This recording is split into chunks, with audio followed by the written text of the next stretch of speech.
Before we get into the deep stuff, let's give some basics or some things I want to do inquiry from the others. Walk me through the Santa Fe Institute. What was it about the time of the math? And this was in the late 90s. So they're not going to hear me on this part, right? We're going to do it both ways? It will not be on the video, but we do have you recorded. Fine. Remember, when you're answering on these questions, I'm not in the shot, and they're never going to hear my voice. So a little bit you got to repeat in your answer, you got to repeat what my question was. Oh, a little bit. Okay. Santa Fe Institute. Why, when you're at the top of your game on Wall Street, do you decide to finance, which was at the time, or endow, or become the donor or sponsor, however you want to say it, for what was considered the most cutting edge group of mathematicians in the world? Action. So Santa Fe Institute in the late 80s, early 90s, I was interested, I was on the board of Rockefeller. So that starts, Rockefeller University, formed by John D. Rockefeller to sort of give back to the community. It's east side of Manhattan, except it was old. It was sort of old-fashioned. They were talking about medicine, and medicine by itself was, again, subject to the ideas of science. They were trying to use science to find cures for disease. And I said, no, we need to do something different.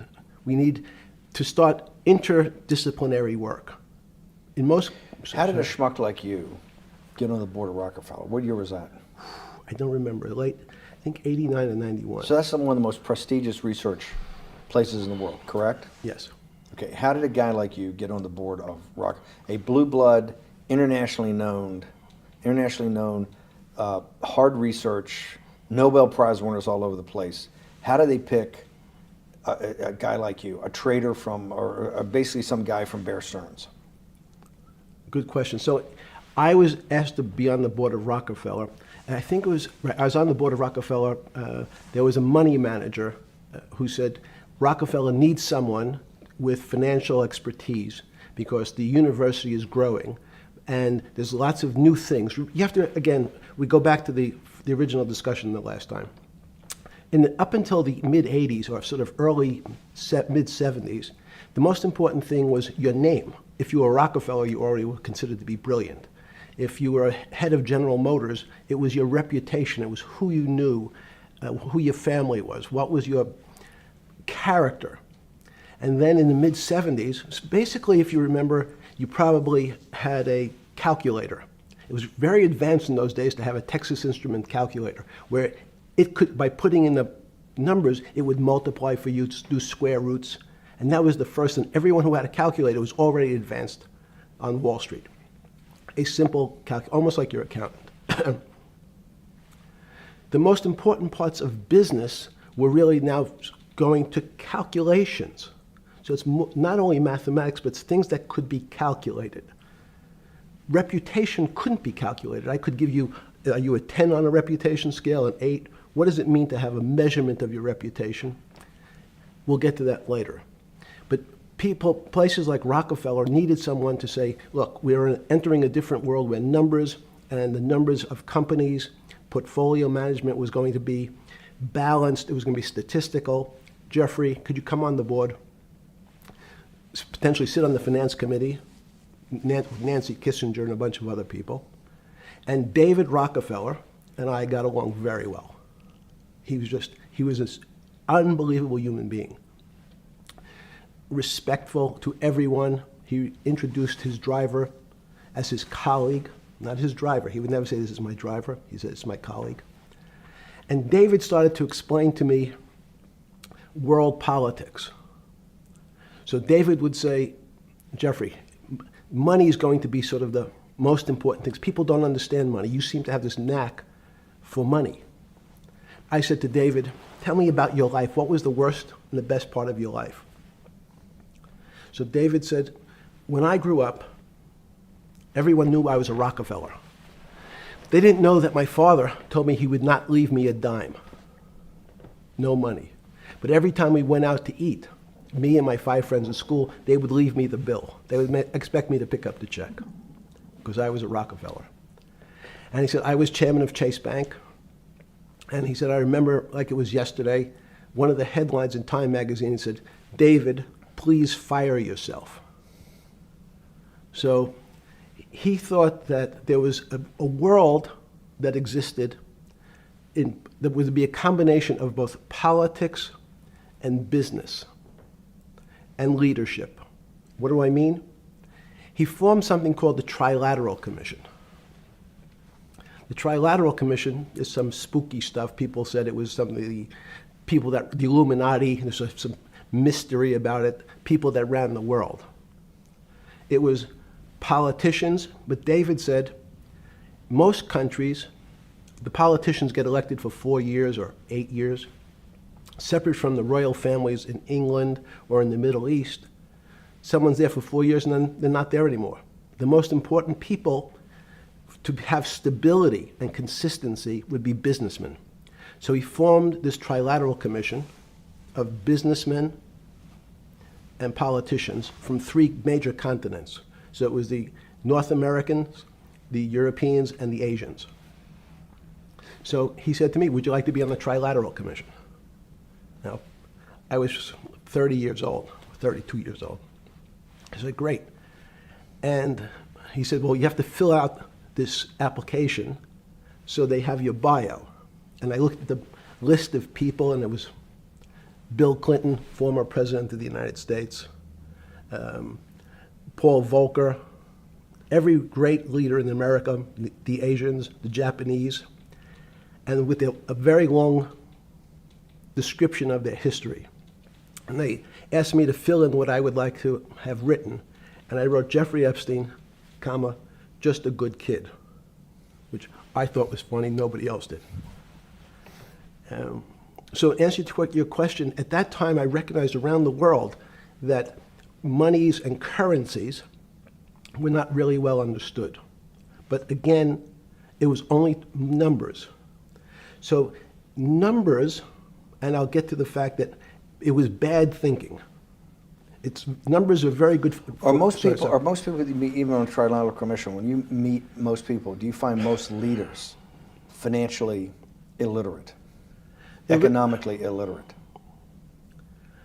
Most political leaders don't come out of a background of finance. Most political leaders come out of a background of being popular. So in some of the countries, in some of the African countries, for example, they might have been a military person. They were a general. In some of the African countries, they might have been a disc jockey. Or in our country, they would have been an actor. The knowledge of money they don't have expertise, they have no degrees in finance. They really, and this is one of the major problems, their expertise, if they have any financial knowledge, is of their own checking account or bank account and filling in their own taxes. So many world leaders who don't really have a financial underpinning make fundamental errors when it comes to money on a country or institutional level. Let me give you an example. If you, Mr. Bannon, if I said your assets increased last year, you'd say, that sounds pretty good. And I'd say, what does that mean to you? You'd say, well, I have more money. I guess I'm wealthier. I'd say yes. And if your debt increased, would you feel wealthier or poorer? You'd say, well, I don't want to have increased debt. I don't like the idea of that sound, increased debt. Now, that and world leaders understand when their assets go up, they feel better. However, institutions like banks, things that people don't really understand are financial underpinnings of banks. When I say your bank, Mr. Bannon, you have the Bannon Bank, you doubled your assets. Sounds good, but what does it really mean? It means people owe you more money. You don't have any more money. What? Yeah.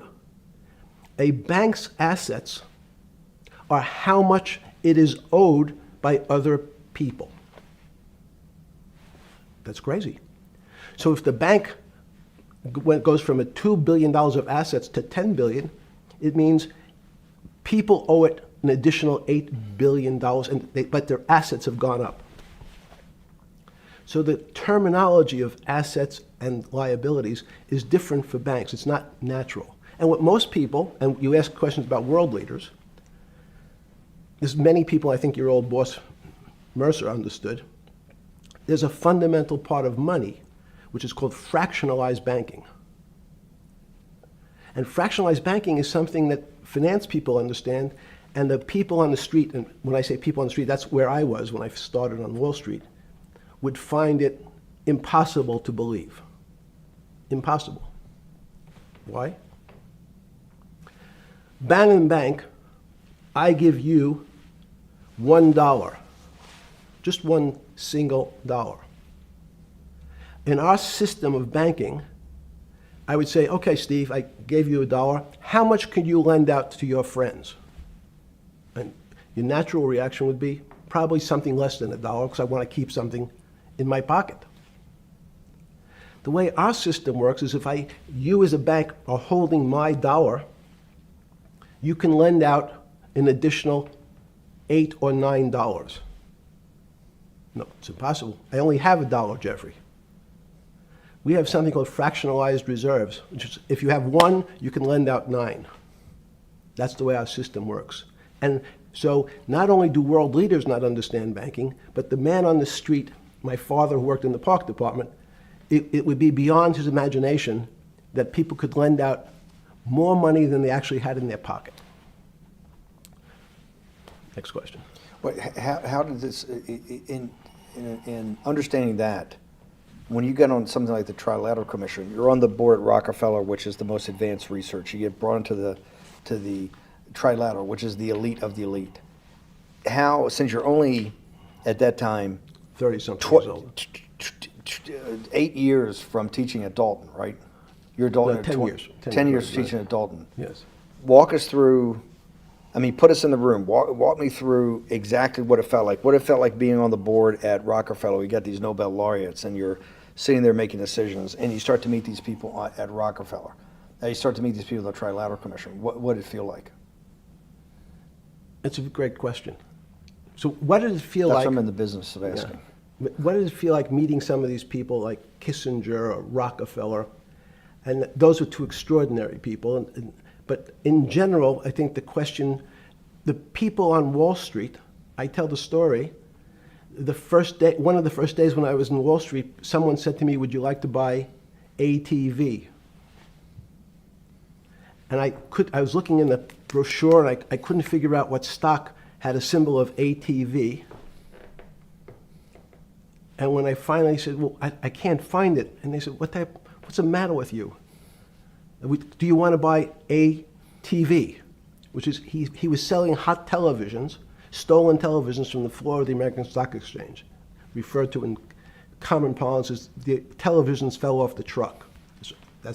So I knew what that phrase meant from Coney Island.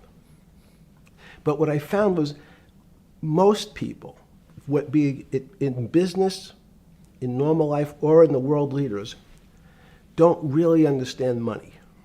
It is something they think about. They have a sense of what it is. They certainly want more of it. But they also make statements like, we want more money, but we don't want more debt, which just shows a misunderstanding of what money at its core really is. So most people don't, they want to make it, they want to save it, but to understand it intimately is not a normal characteristic. At the first Trilateral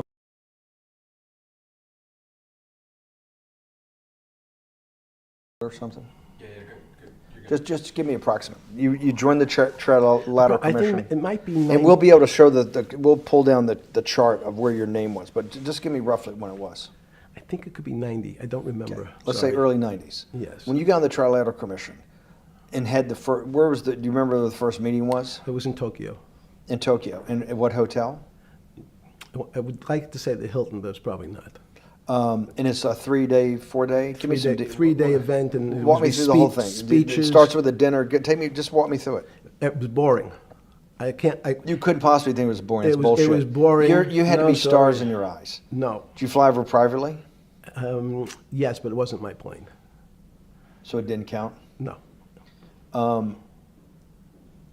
You fly over. Yes. And it was who were the first, like when you first met those leaders, you had to be wowed. No. You're 10 years out of Coney Island. No, I'm not wowed by people of position. I'm wowed by people of great ideas. And I don't care if it's the bus driver. I don't care if it's the student I had who has teeth coming out Well, every these guys direction. have to have great ideas. They're the leaders of the three great continents of the world: North America, Europe, and Japan. No, many of these world leaders become world leaders because they're popular and they were able to get votes, or they were able to convince people to vote for them. I learned later. Many of them were just good at what they did in terms of politics. Remember, world leaders are politicians in general. They're not scientists, they're not intellectuals, they're not great thinkers, they're great politicians. At the first Trilateral Commission meeting that you remember in Tokyo, sometime in the early 90s, do you remember what were the big issues of the day that they were talking about, and what did you think about it? Yeah, in fact, it was funny because they were talking about inflation, and they were worried that what would happen, how do you control inflation? And as a mathematician, I didn't understand the concept. I don't understand the concept today. How's that possible? Well, when you talk about most things to do with money, money is meant to be local. It's US dollars. Then I understand what it means. If inflation, it means my dollar today inflates, and it doesn't buy as much as it did a couple of years ago.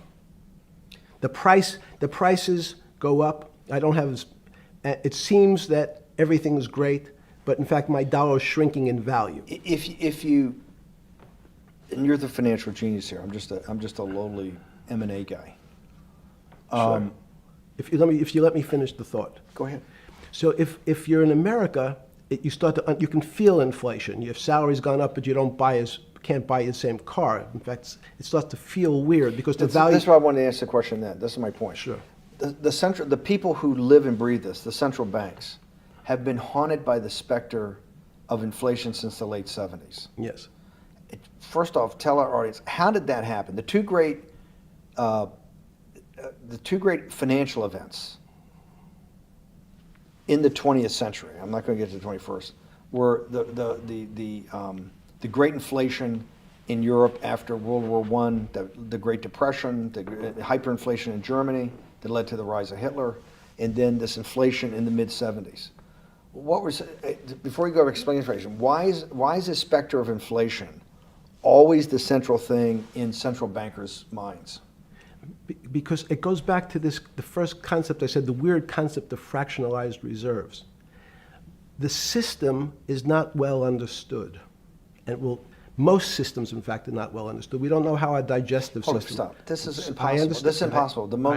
The world banking system, the world currency system, the world monetary system Yes. has to be so well understood by the Greenspans of the world and the Bernankes of the world and you, right? The currency traders, the guys making billion-dollar bets every day. The legendary guy on Wall Street in the late 90s, Salomon Brothers. Lou Ranieri? No, the guy that wrote the money. Michael Lewis? Lars Poker? Yeah, Lars Poker. Who's that about? That great trader. Lou Ranieri. No, it wasn't Lou, the guy that ran the desk. That eventually ran the hedge fund that went long-term capital. Yes, I don't remember. Who's the guy? I want to say, I don't remember. I'm sorry. Lou Ranieri is big, but Yes. those guys have to understand the system perfectly. No, they don't understand the system. They understand the local part of the system. So, for example, why is not only inflation, most bankers are terrified if the public understood that the bank really doesn't have their money at any one time. It's one of the things during the Depression, there were runs on the bank. The reason the banks don't keep much money in the actual bank is they assume that not everyone's going to want their money on the same day. So it's not really the fear of inflation. The fear is a run on the bank. Everybody wants to take out something that doesn't really exist. Inflation is tied to interest rates. It's a more complicated example. But when your money doesn't buy the same amount of product this year than it did last year, if it buys less and less, like it happened, you used the term hyperinflation. There's certain countries that are not managed well, like in Africa at the current, A $100 billion bill, $100 billion bill in Zimbabwe is worth 1 American cent. That's the perfect example of hyperinflation. It goes up, it doubles every day. So people are afraid that their value and the system starts to break down. But so if I said to you, does your doctor understand your body system? You'd say, well, I hope so, because I want him to keep me healthy. But you could have a kidney infection, you could have a heart attack, you could have a broken knee. There's lots of pieces of this system. And in fact, when you ask the question, very few doctors understand your entire body. There's a specialist for your knee, there's a specialist for your polynoidal cyst, there's a specialist for your head, and now we have specialists in different areas. So and I'm going to get to your first question about Santa Fe Institute. The world economy and your body are both comprised of little systems interacting with each other and making one big system. This is what's stunning for all the little guys out there, the populist movement, the little guys that haven't had a pay raise in 30 years. They think that these elites, have everything. The guys in the room making the decisions, the party at Davos guys. You're sitting there, you don't think many people today really understand the complexity and really all the moving pieces and how they interconnect to the world's financial system. No, not only don't they understand the complexity, and that goes back to Santa Fe Institute was an attempt of trying to see if there was a way to mathematize, formularize, or algorithmically understand what the term complexity means. That goes back to the original question. Complex systems are complex by definition. But there's not necessarily, it's not one level of complexity. As we might say, well, our fingers are complex, the movements, the muscles of our hands, but it's not as complex as the blood system. Now I have a circulatory system. I have systems on top of systems, so that there's no one group of or person that really understands the way the body works. There's no one group that understands the way the financial systems work. You might understand U.S. bond market. Now, you've asked about the trade of long-term capital. That was a bond fund, very small part of this very complex system. So the goal of the Santa Fe Institute was to see, is there a way to get in, somehow understand how complex systems interact? Fast forward, Steve, to today, where Google and these other engine companies, the other tech companies, are trying to build artificial intelligence. The strangest thing that they found, one of the strangest things, is that the systems that they design, this artificial intelligence, which a lot of people have heard about, is they design a bunch of systems. They're called neural nets. Terms simply taken out of brain work, neurons in the brain. Nets because they actually look like a net. They put in some inputs. The computers work, spit out an answer. Sounds normal to you. It's because you're thinking about that calculator you had in 1976 on your desk. When you ask the person who designed the system, how did it come to that answer? How did your neural net, can you show me the calculations? They say, no, we don't know. We don't know how the thing we designed actually came up with that answer. That's pretty strange. They take the same neural net now, and they put it in front of a video game. No learning, nothing. They said, to the computer, they say, sit in front of your video game and learn how to play. It seems the computer learns better than any human in history, faster than any human in history, beats any human in history, but when you ask the designer how did it do it, no one knows. It just did it. So that's the first little touch of things that we already have gotten to a place where we don't understand it, and we built it.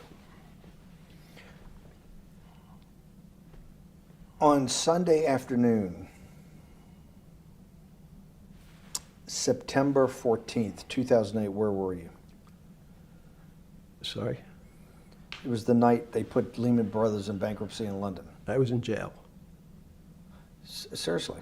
Yes. So the financial crisis of 2008 happened when you were in jail? Yes. Oh, this is going to be so amazing. This is going to be so amazing.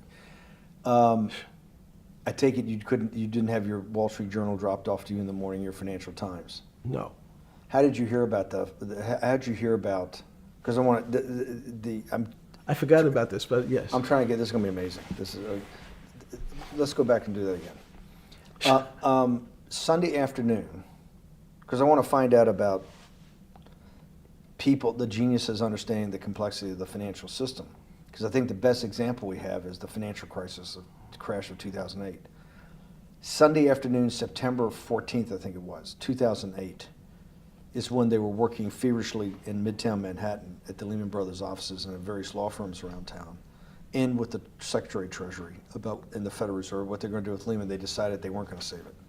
And so they prepared to put it into bankruptcy at the opening of the market in London the next day. How did you hear about what was going to happen to Lehman Brothers, and what did you immediately think when you heard that it was going to be put into bankruptcy? I'm glad you asked that question. I was in solitary confinement September 14th. And again, some of the public stories about the wonderful time I had in jail and my work release, which didn't come till months after. I'd been there since June in an 8x10 cell with a bed in the back, a 6-foot bed in the back, a chrome sink with a toilet attached to it, and a little piece of metal sticking out that was supposed to act as a table. Now, since I was in jail, there were no books. Why? There's no library. No library, but you're in jail. No, I was in jail, not prison. So in jail, I was in a place which was called the Special Housing Unit, which is for the roughest, toughest, meanest people. They had put me there, they said, for my own protection. So I was in a 8x10 cell with a little slit in the door where they would serve my food on a tray about 9 inches by 4 inches. And then as soon as I finished eating, they would take the tray and close it down. And one of the guards said, do you understand there's Wall Street's crashing. I'm worried about my pension fund. What should I do? And I said, sorry, Wall Street's crashing? What's happened? And he said, there's some crisis and some companies are going bankrupt. I said, are you sure? And he said, yeah, it's all over the papers. We're all terrified we're going to lose our life savings because we have either a 401k or our pension funds. We don't know anything about money. Mr. Epstein, can you tell us, like, what's going on? Am I going to be able to afford my children's education? Am I going to be bankrupt like this company called Lehman Brothers? And there's another company in the front page today called Bear Stearns. Oh no, I said. Why? Because that's the company I was a partner in. And in fact, that was a company I had a very large investment in. So, as a great story, I didn't have my Wall Street Journal, but in the early mornings, you're allowed to make 2 phone calls, collect. And when you pick up the phone, you can dial a number, and when the person picks up, they say, you're getting a call from the Palm Beach County Jail. Will you accept reverse charges? And the person either says yes, and the call goes through, or the person says no.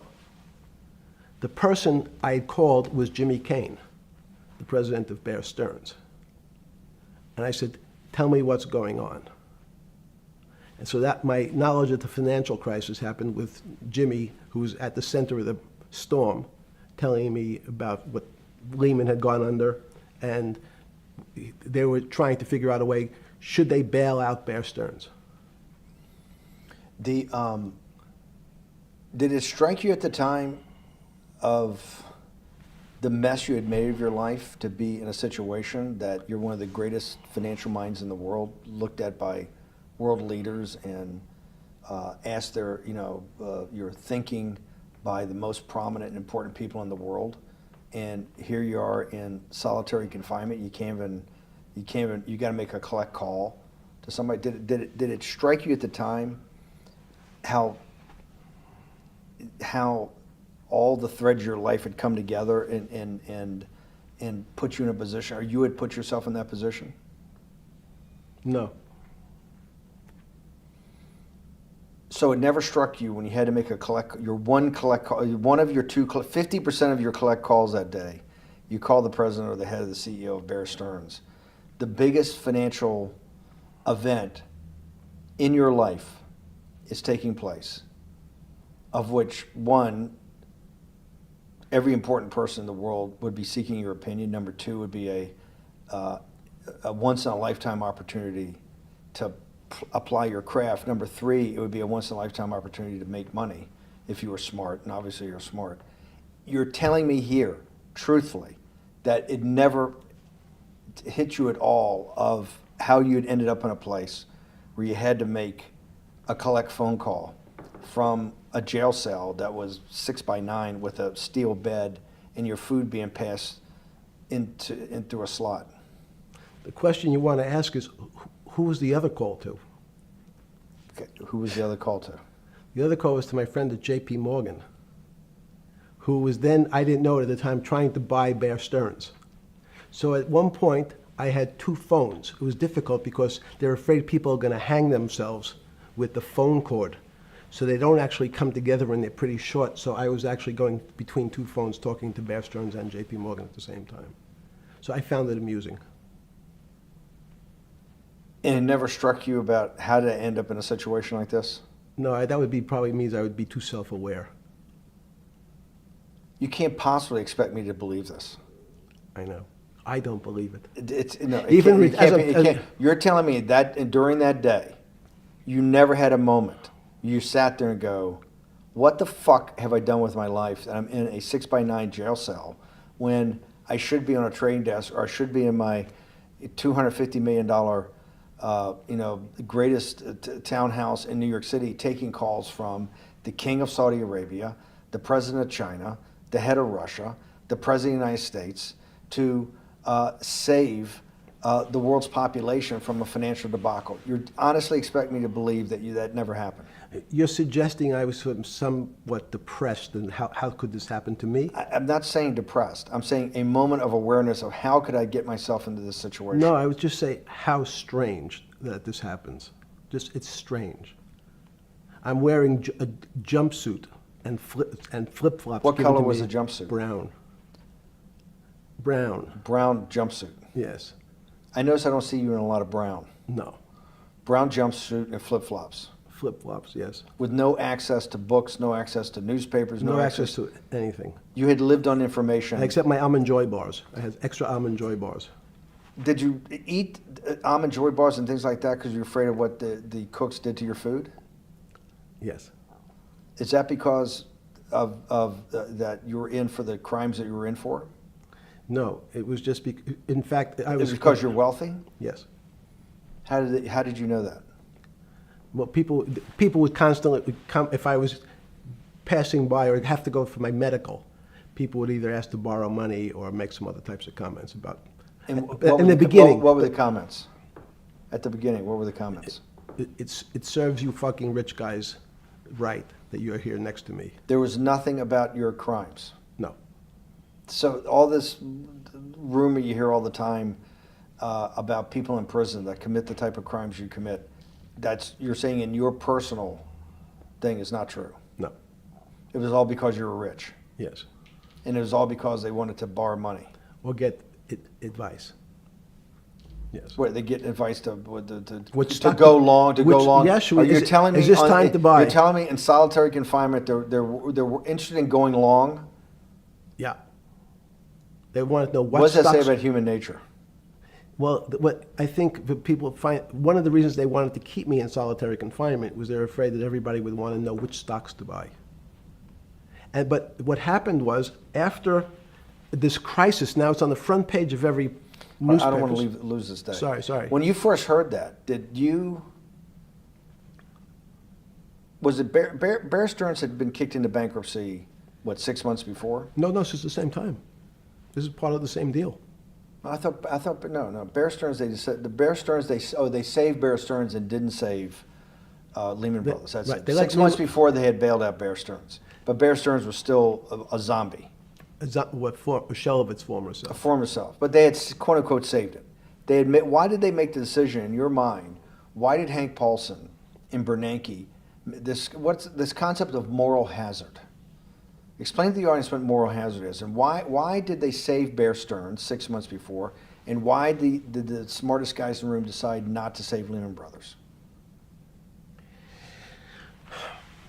It's a good question. The real issue is I'd have to go back when you have these systems to the way your doctor responds to any type of emergency in your body. If they might decide to save your kidneys and let your gallbladder go because the gallbladder is less important to your overall system.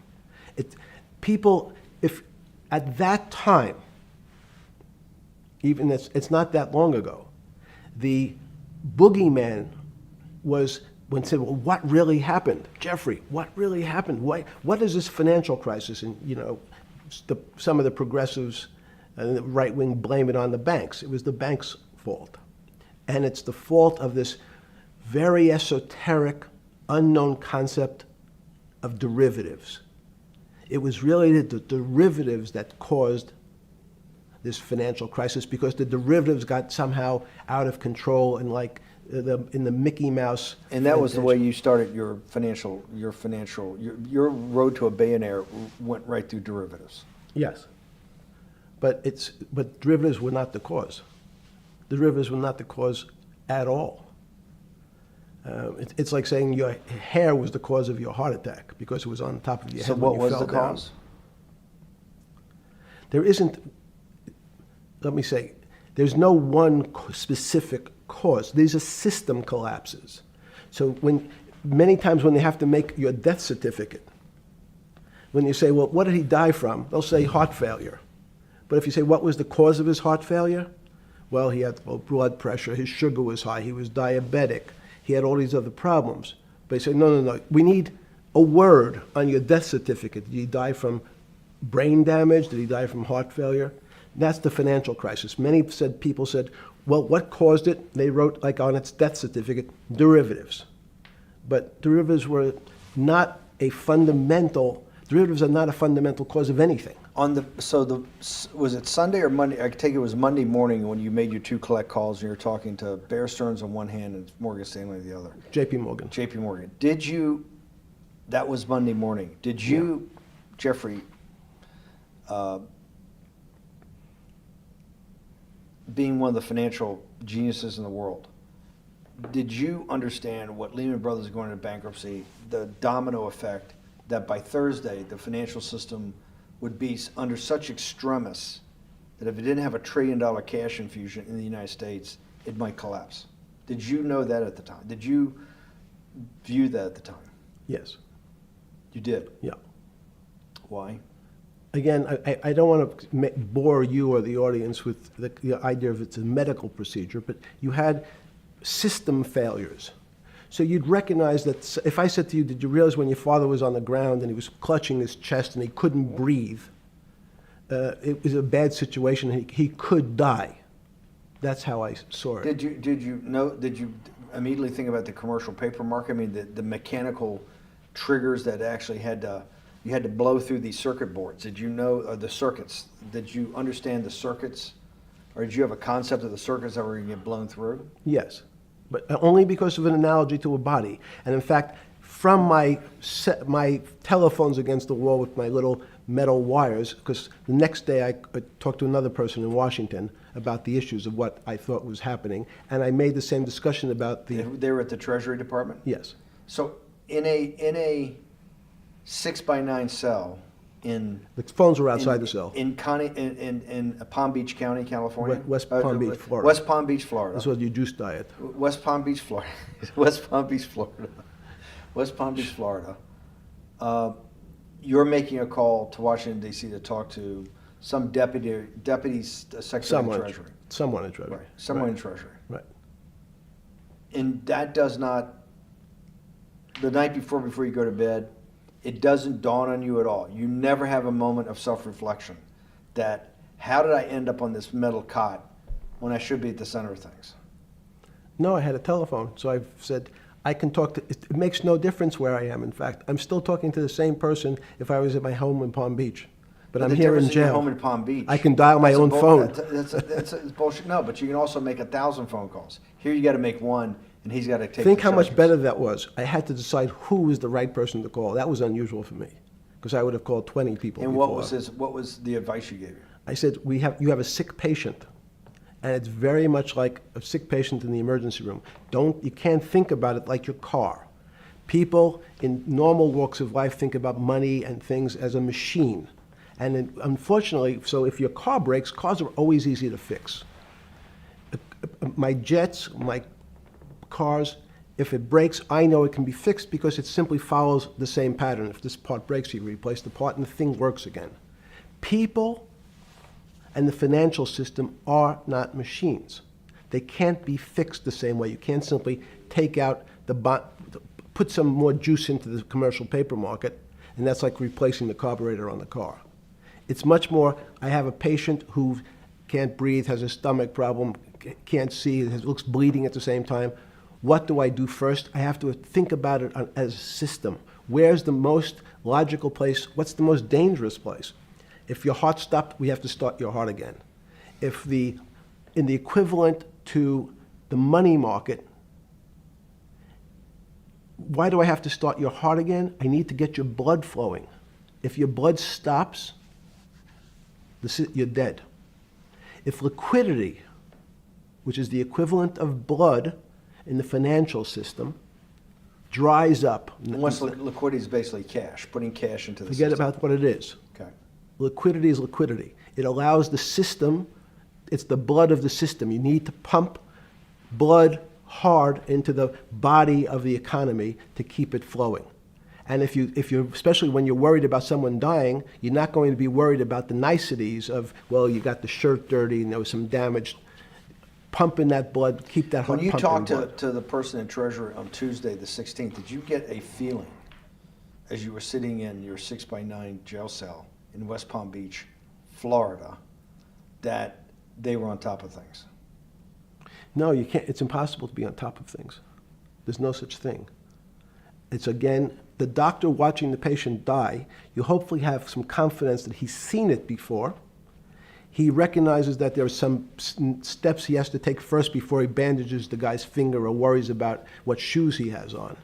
So you hope that the people in charge, your doctors who are working on the emergency patient, have enough experience and, frankly, judgment to try to keep the patient alive. Did you think that they had those things, patience and judgment?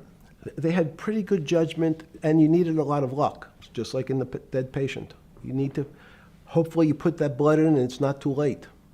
And you make some mistakes, but you have to know you're going to have to give it a shock. In the run-up to the September crash of 2008, Yeah. I guess you weren't occupied with finance. That whole summer, how long had you been in jail? Went to jail June 30th. So the entire summer. Yes. Before you went into jail, you were still very active in the financial markets. Yes. When I say active, you trade currencies every day, you trade stocks every day. When people, I don't do any. Someone like you, or you give advice to people to trade stocks or trade currencies. I don't trade every day. I think that's, like Woody Allen said, you can't beat the bank. So I try to pick my spots. George Soros picked his spot when the pound collapsed. This would have been a great money-making opportunity that passed me by when I was in jail, but that's not how I think. In the run-up to that, in the spring of 2008, that's when Bear Stearns got in problems, I think, in the spring of 2008, and they decided to bail it out. Did the Bear Stearns guys talk to you for advice at that time, when the big crisis in Bear Stearns? No, but see, again, unbeknownst to most people, and it's easy to blame people for the financial crisis, like you'd blame someone for giving your father the drink before he had his heart attack. But what really happened, the real enemy of the finance system was Bill Clinton. And if you ask me what and who caused the financial crisis, I would tell you it was Bill Clinton. Because of what Bob Rubin and he did to deregulate the financial system? No. Because as of the last time we had our 60-minute interview, you talked to me about home ownership. and you asked me whether everyone should own a home. And I told you, no, it's too risky. So the financial collapse of 2008 is because of hardworking African Americans, Hispanics, and whites who wanted to have a ownership stake in the society that all rests on their shoulders. They're the culprits. No, not at all. Okay, then I didn't say they were the culprits. I was pretty clear it was Bill Clinton. Okay. Why was it Bill Clinton? Because Bill Clinton wanted to get votes from those people. And he sold them the idea that instead of renting in a house, and historically the values of houses have gone up, and he said, you guys in these local communities who haven't been able to afford a house before, I'm going to show you a way. I'm going to give you a way because I'm sure I'll get your vote that you can own a house because I want your vote. So what we're going to do is I'm going to let you buy a house, Mr. Bannon, when you really, you're right on the border, maybe, or not even on the border. Your credit is not good. Okay, let's be honest. And it's not my fault, it's not Bill Clinton's fault, but if whatever happens, at the moment your credit score or whatever it is, your credit's not good. Now, normally, you come to me and want to borrow money, I'm a bank, and I say, I'm sorry, Mr. Bannon, I can't lend you money because your credit score is not up to where it needs to be. Hopefully, if you work harder and clean up some of your problems, it will be. But no, what I say to you is, I'm going to figure out a way to lend you, not give you. I'm going to lend you money anyway, though you don't have a good credit score.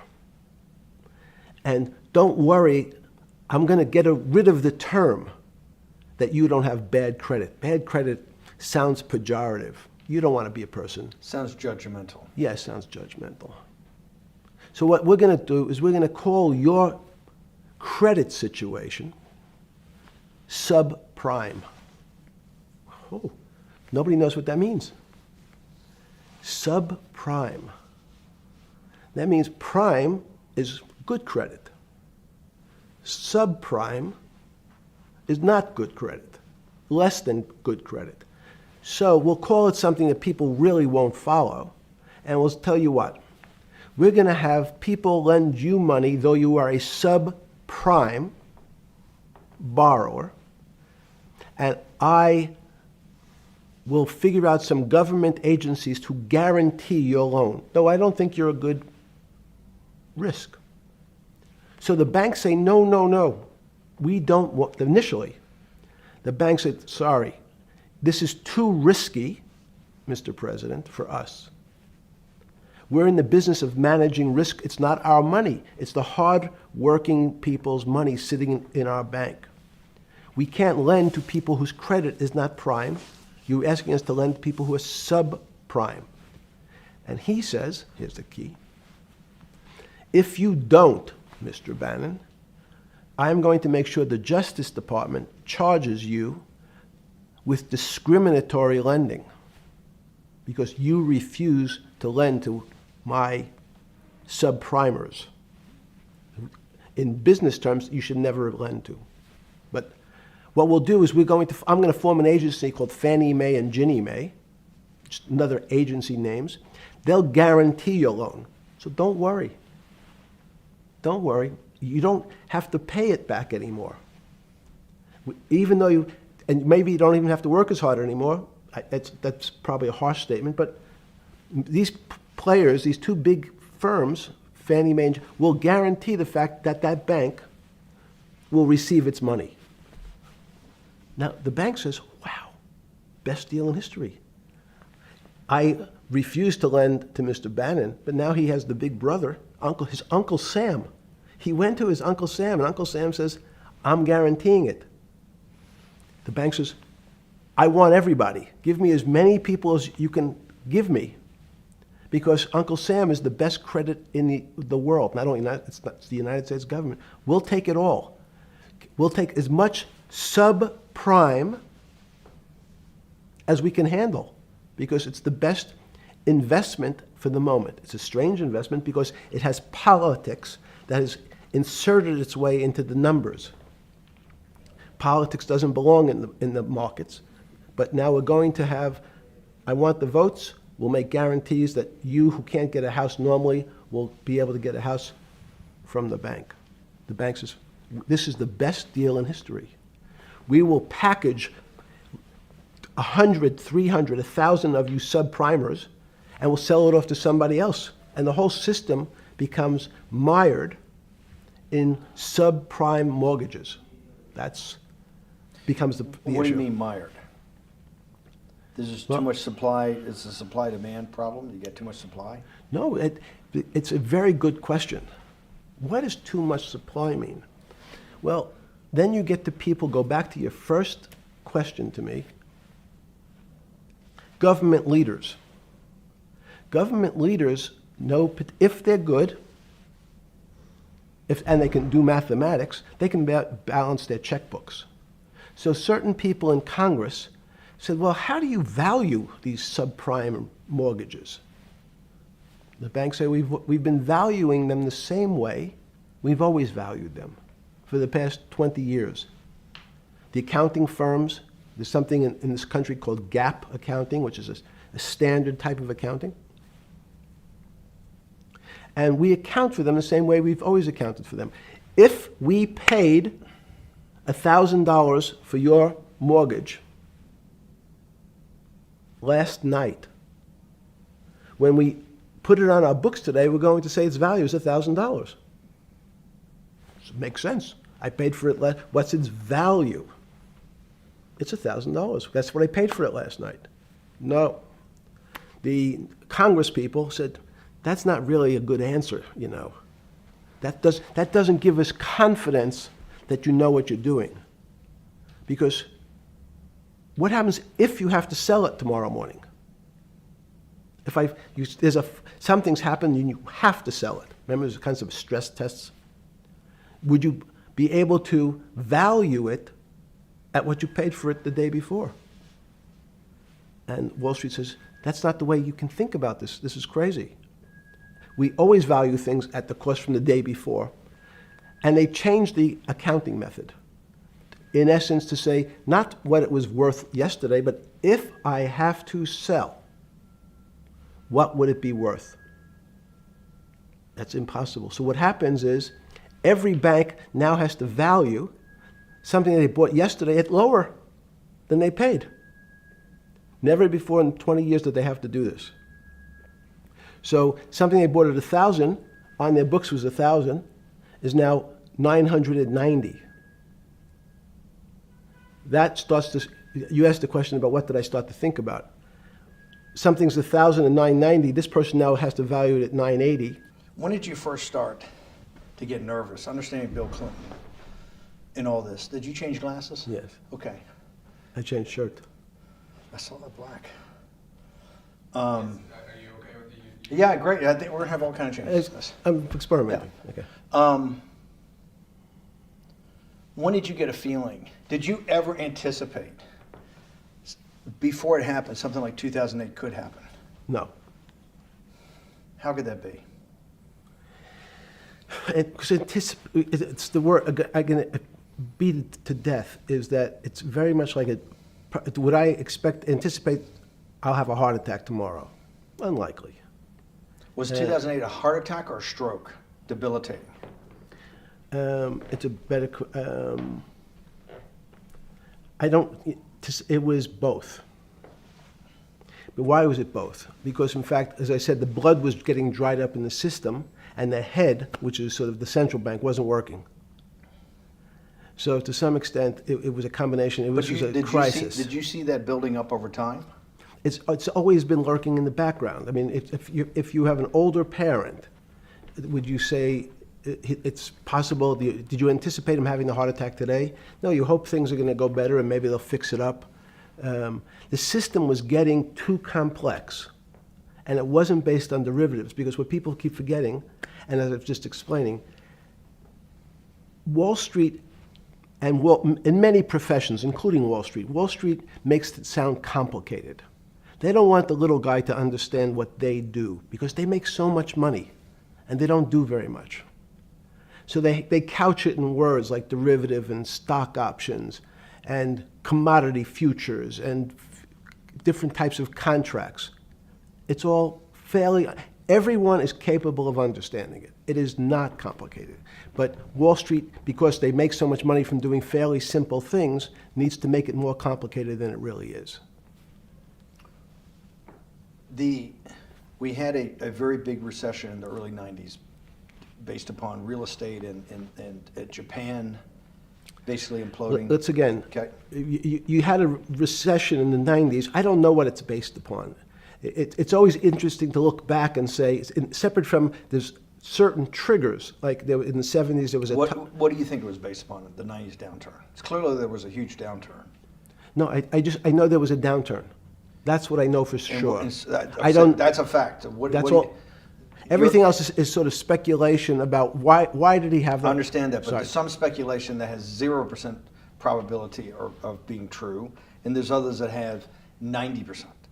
In the range, when you look at the range of alternatives of what could have caused it in 90, and what I'm trying to do is get you all the way up to 2008. Look, you're the smartest guy in the room, right? You know that. Do you think there's anybody in the world today? Oops, this is going to be a bad question. No, but do you think anybody in the world today, the Alan Greenspans, the Bernankes, is there any central banker you know, any partner of any Wall Street firm, any guy running a trading desk, and I would take it that would be, or anybody at a Larry Fink at BlackRock, Steve Schwartzman at Blackstone, the top 100 financial guys, and let's throw in a couple of Nobel economists, and let's throw in the best professors at Wharton, at Harvard, at Stanford. Do you think that there's anybody that understands money or understands the world's financial system as good as you? There must be. But it doesn't come to the top of the head. No. Okay, fine. Now It's that not I've gotten that, let's go back to 1990. In that arc from the fall of the Berlin Wall to 2008. Good. We started with the implosion in Tokyo of the Japanese economy, Japanese financial markets. We had the huge run-up in internet stocks, right? We had the implosion of that in 2000. The bankruptcy of Drexel Burnham in 90. Mm-hmm. Implosion of Japan, huge run-up in equity markets for the internet, implosion of the internet in 2000, 10 years later roughly. Mm-hmm. And then this run-up through the Iraq War and all that, the run-up to 2008. Every 10 years, it seems like, we're in some sort of 10 years before the 1990s was the 70s. You sound like an astrologer. Okay. And not a finance person. You're supposed to be a mathematician. It just seems to me a pattern of every 10 years. That's misleading. That's exactly right. Okay. Because people like to see patterns. People like to see patterns where there are none. So a pattern of a financial crisis every 10 years is just in my mind. Yes.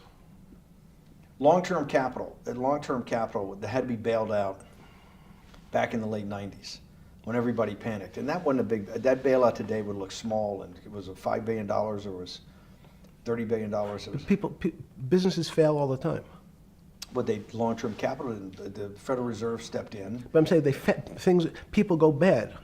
Things go bad all the time. Yes, you're correct. The audience that's watching this, the little guys, they go bankrupt all the time and nobody gives a shit. You know why? They're a little guy. But when long-term capital management goes bankrupt, or Bear Stearns goes bankrupt, or Lehman Brothers goes bankrupt, people care because it's an unfair characterization. Why do you say that? Because again, it's the complexity of the situation. If you think about you have a complex system. You have your body. Now, in fact, the little guy is my finger. This is. And Bear Stearns is your heart. That's correct. The banking system is my heart. The system, I can't risk my because remember, it's not only my. You haven't been able to name. Hang on. You haven't. Hang on. No, hang on. I was trying to hang. I wanted to see if the hang on worked. No, you haven't been able. You're not good enough yet. You're like junior wizard trying to do it. You haven't. Yes. I'll say, since we can't name another guy that's as good as you. Now, there may be a couple out there. You're not bragging. You're humble. It had to be sometime. Please tell me there was some time before you went to jail and basically got cut off from daily information in the summer of 2008, that you started to get very nervous that this complex system, that something was deeply wrong? Okay, first, let's go back. When I say no one understands the system better than I do, it doesn't mean I You always understand. sound like a doctor. You're afraid he's going to get sued for giving a thing. Yes, you're not, no. gonna, you're No, not no, taking no. on any liability. There's no contingent Yes. liability here for Yeah, your no, answers. no, no. But the word understand is the problem. Okay. I don't understand the system. So I don't understand the financial Will you system. please stop? You cannot sit here and Yeah, tell no, me. no. What we just went through, I'll go through again. The hedge fund managers, the money managers, the central bankers, the commercial bankers, the heads of the investment banks, the heads of all the trading desks, the top economists, and I'll throw in the business school lecturers at Stanford. Of all the top 200, 250, you can't name at the top of your head the guys are at least at your level. You have to understand it somewhat. No. Sorry. We all don't understand it. No one understands it. It's a miracle. That's part of the problem.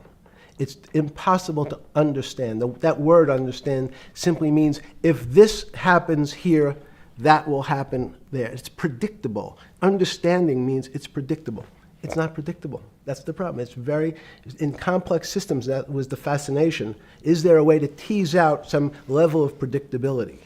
So even No. in In the fact, spring you of- would ask the question. It's a great question, which was it a stroke or a heart attack? Now, most people don't know that before they were going to have a stroke, they had a stroke. They just have a stroke. Do they understand why? In hindsight, you go back and you can make lots of explanations. It might sound good, and if you're talking to the working man, you're using language that he'll never understand. It's complex, so just like going to his doctor, he says he has a gastrointestinal problem, or he has diverticulitis, as opposed to saying, you had a stomach ache, you ate bad food. People don't like to say it in normal, everyman terms. The system had a stroke, but we don't know why. But you just, okay. Okay. Hardworking people, and there's a great social benefit, would you not agree, with having people having ownership in the system? When you say ownership in the system, it doesn't mean. Let's start over, because. Okay. So flip Sorry. over your phone too, because Yes. I don't want anyone to see Yes. anything on your phone. So maybe flip it down or something. Yeah, yeah. Yeah, who knows what the fuck comes up with that phone? That's correct. We don't want to send you. KSA. I can't not believe I've got the magic moment when you're in fucking prison or jail, wherever the fuck it is, It's in crazy. solitary. Now, there's a funny part to that we missed, which is So said. go ahead, tell it. The funny part is what you asked me. Is there anything funnier than that? No, no. For black humor, it's I don't make any black comments. Sorry. You asked me what I was wearing. That's right. You're too wrapped up in the Me Too movement. Yes. So I was wearing a brown jumper and a brown pair of pants given to me by the jail with the word trustee on the back. Because you had qualified to be a trustee? Well, the funny part was it was spelled Trusty. So I wasn't really sure. I'd been a trustee in many different operations, but it was the first time it was actually printed on my back and spelled incorrectly. Probably had a higher level of being a trustee at that than you had at all the boards that you were trustees, right? Yes, because as the trustee meant you get two devices to clean your toilet as opposed to one. Yeah, but it also meant that you had some sort of personal fiduciary own responsibility for oneself, right? In the jail? You mean? Well, that's what being a trustee is. That's why they give you two. Yes, you get two cleaners. I was a trustee in the jail because I was able to teach some of the kids to help them get their GED. So that's how they gave me a trustee job. There's no time. I got to go back to this because I'm like a dog with a bone in this thing. Yes. You can't. There's something deeply fucked up with you. At least something. Well, we know there are things deeply fucked up with this. You will get through in this film, Right. but you cannot possibly have sit there, knowing that you came from nowhere, knowing that you went to the very top of what is considered outside of science and maybe physics, the thing people most admire because it's like alchemy, understanding high finance. To sit there in what will be the defining financial crisis of our time, like Black Friday or Black Yes. Monday, whatever it was, in the Great Depression, and be there at that exact moment, triggered in part by a firm that you used to be a partner in and knew intimately well, and it created much of your initial net worth because of, and know that you couldn't, someone who lives on a phone, right? Yes. Because you do live on a phone, right? Correct. You had to make just 2 collect calls. You cannot tell me sometime during that day you did not have that conversation with yourself of how the fuck did I do this to myself to put myself in West Palm Beach in a 6x9 cell with a metal fucking bed with a brown shirt that said trustee spelled wrong. So did I find it amazing that I was there? That's a Not better- amazing, and I don't want to say it was not Nope. funny. Oh, I thought it was. I wasn't funny. Right. But Not I- amazing. no, it was incredible. Incredible in what way? This- Incredible, like how do I do this to myself? No. It's as incredible as me sitting here in this house. They're both just 2 sides of the coin. That's how I think about it. That my life today is incredible. Do you consider yourself a stoic? No. I consider myself a hermit. Stoics are not very happy. Being a hermit then, being in that 6x9 cell, being in the cell qua the cell was not the problem, right? Correct. What was the problem? Eating the almond joy bars. Because you couldn't eat the food. No, right. But remember, my life is. Did that ever strike you that I can't eat the food because somebody might have done something to it? I gotta live off an almond joy bar, 1 a day or 2 a day or whatever. How many ever sneak in a day? No sneaking in. Your 1 almond joy bar, it did not hit you at some time? How the fuck did I do this? No.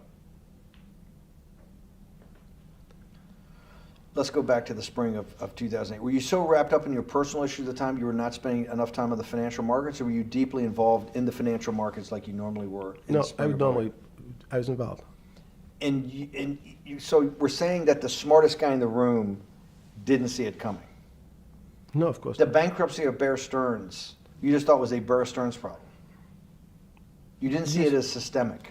I know you keep harping on it, but it's not. Because you're a mathematician and understands systems. I- It seems that anybody that understands that they had a systemic problem, you at least be the first on the early search radar. If you're not going to see it, then I'm really afraid, because that means that I always assume there's at least a set of guys out there that have some sort of sense that something's not right.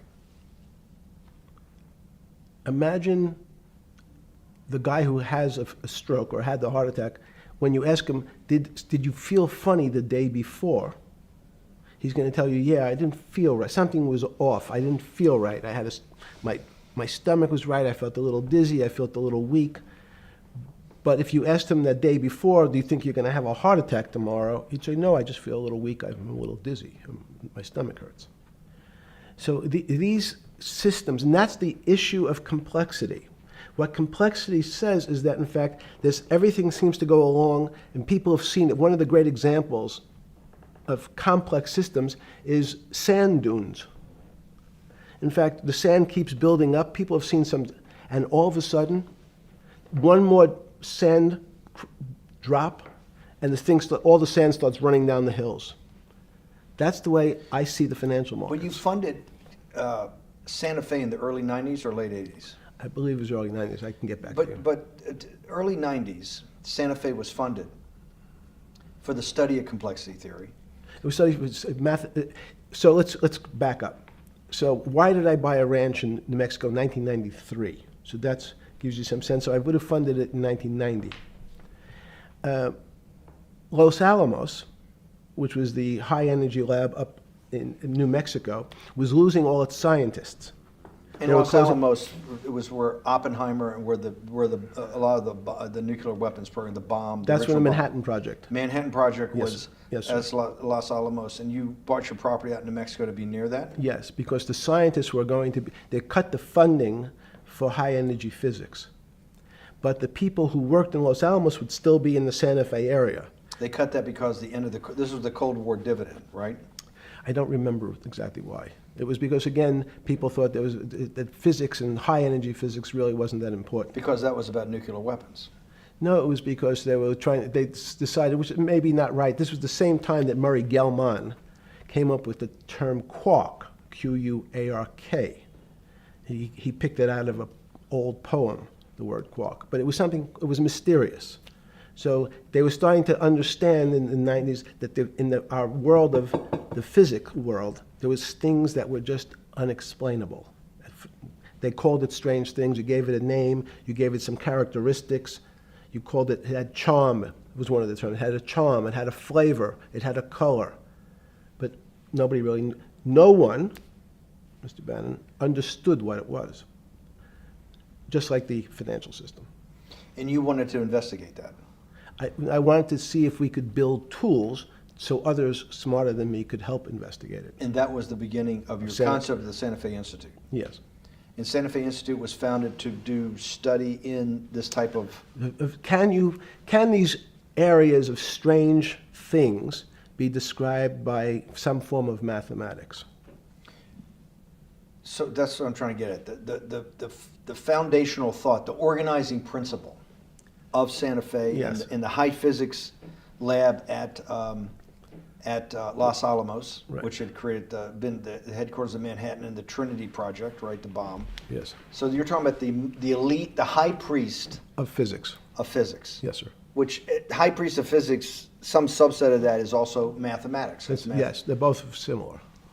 Project out. One of the tools you want to do is to make sure that in this complex system, the finance system, I'm doing a lot of this for philanthropy and a lot for the good of mankind, but also to be able to understand this complex system, the most complex outside of maybe our body, of the financial world.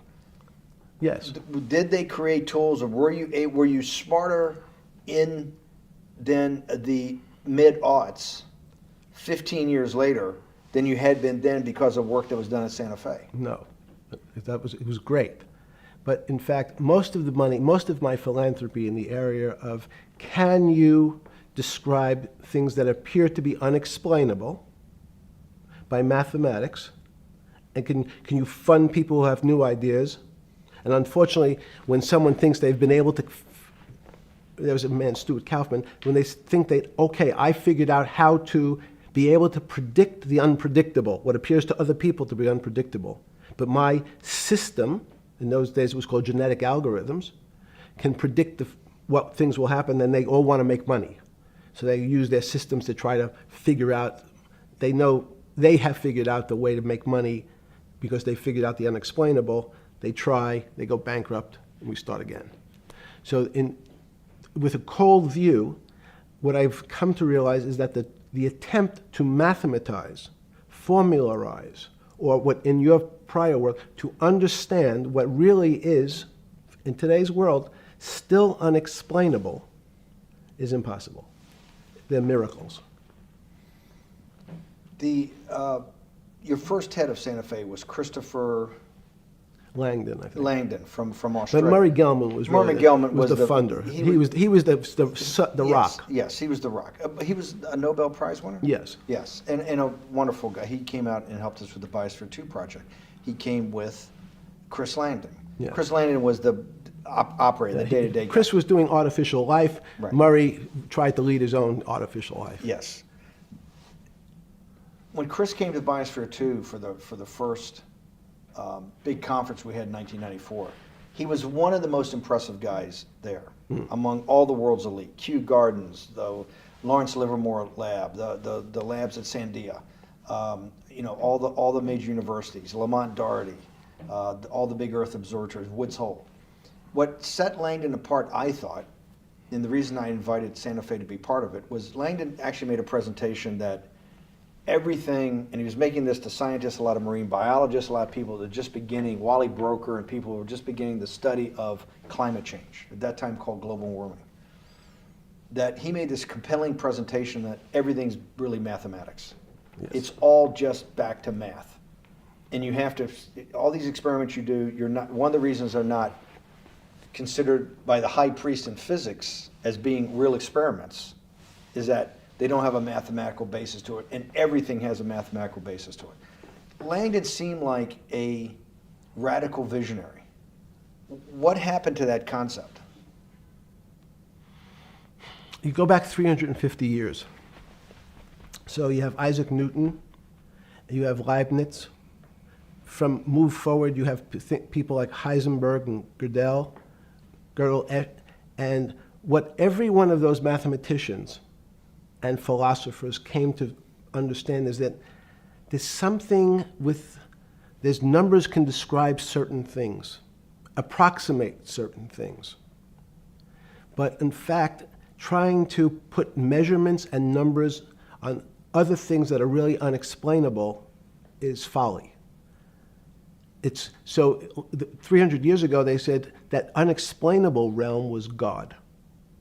And people who attempted, in fact, to explain the unexplainable, who said, yes, I understand the unexplainable, were charlatans, they were the occults, they were the astrologers, they were the con men. Alchemist. Yes. Well, no, alchemist was, in fact, they believed that there was a way to transmute one metal into another. In fact, they always wanted to see if they can create gold. There's no reason, if you think about it, they recognize that one metal is different than another metal because it has some additional pieces to it. It has additional neutrons or protons or electrons. So because they thought it was a machine, they believed it was a machine, if I can take 5 protons and add 5, that gives me 10, I should be able to get gold. Move everything around inside these systems, the molecules transmute one molecule into another, and if this molecule I've transmuted it into is gold, I'm a rich man. It's back to money. But there's something strange happens. Isaac Newton says, this is really weird. If I want to push a ball on the table, I have to touch it. Maybe I have to blow on it. But I actually have to push one side of the ball or the book to move that side. I'm pushing here, and obviously this thing is what appears to us humans to be solid, so it moves as one thing. But the only way to get something to move was to touch it or put a force against it. Okay, seems to make sense. Everybody has that experience. I want to lift a glass, I lift it. If I want to push a ball, I push it. If I want to pull a ball, I pull it. But he recognized when the ball fell off the table, it went in a different direction. How's that possible? Nobody pushed the ball down. And he said, this is crazy. Why did the ball go down? I didn't push it. I just let it go. So someone's pushing the ball, because I know that I am confident that the only thing that gets something to move is with a force that pushes. So there's a force that's pushing the ball down. In fact, he called it gravity. He measured how fast it was pulled, but never was able to explain why it happened. How is it? What is gravity? It's this. Everybody says, well, why did the ball fall to the ground? Because gravity took it. But what's gravity? That's, as Feynman would say, that's the name of the thing. We have no idea what it is. This goes to Santa Fe. They were trying to explain the unexplainable. Can we measure? Can we figure out a way to predict the stock markets using these types of chaos complexity? Before we get there, let's walk back through it. Let's go back to Newton. Sure. Pre-Newton and then Newton. What did Newton solve that for millennia up to Newton had not been solved? And then I want to go forward all the way to Santa Fe, what they were trying to solve. Let's start with just 2 or 3 of the basic guys, but let's go with Newton. What pre-Newton, it was what? And then why is Newton such a genius? In such a in the, I think mathematically they told me one time, I've seen there's been 115 billion people roughly that have lived on the earth. And of that 115 billion, Newton. Are you sure that's a number? That sounds a lot very high. We only have 7 now.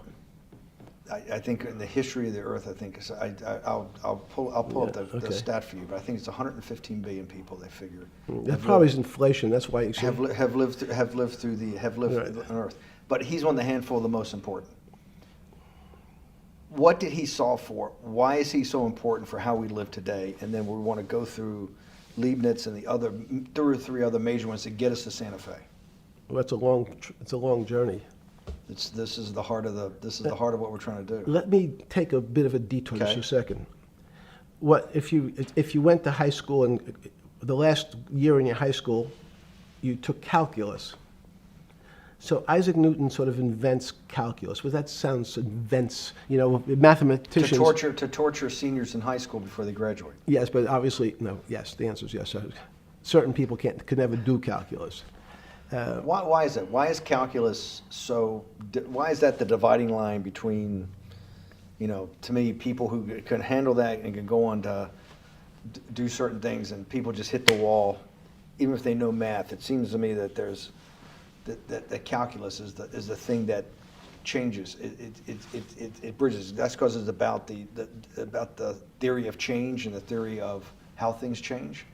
It's a great question.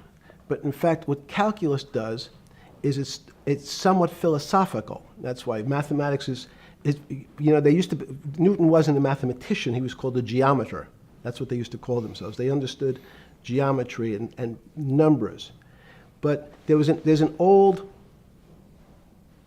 conundrum where it says, during Pythagoras' days, Zeno's paradox it's called, where they said, well, if the wall is 2 feet away from me, and I take one step that's halfway to the wall, that'll be 1 foot away. And if I take another step that's half again, that'll be half a foot away, and then a quarter of a foot. I could walk forever but never touch the wall. Doesn't sound realistic, doesn't make any sense in our real lives of the physical. But what Newton understood is many problems were like that. Many things approached the wall, or in calculus, approached the limit, but never really reached it. So he said, it's okay, you don't have to reach it. We can do lots of the mathematics as if it was so close, it was almost there. And we could do lots of mathematics almost being at the limit. And this is really important, Steve, for today. Because most of the science up until today was things that are starting to approach the limit. You were taught in high school that if you had 1 divided by 0, if you remember your high school algebra, you were told, what's the answer to that? Is there an answer to 1 divided by 0? No, if you were in high school, I'd say, stay away from it. It's the boogeyman. You could write it down as it's undefined. It's not able to be determined. There's a bunch of things. But in fact, 1 divided by 0 is a strange things happen. It's a world of the strange. And what I'll explain to you after is that when you get 1 divided by 0, you get into a world we don't know what happens. The answer is it's not explainable. We can call it things like undetermined.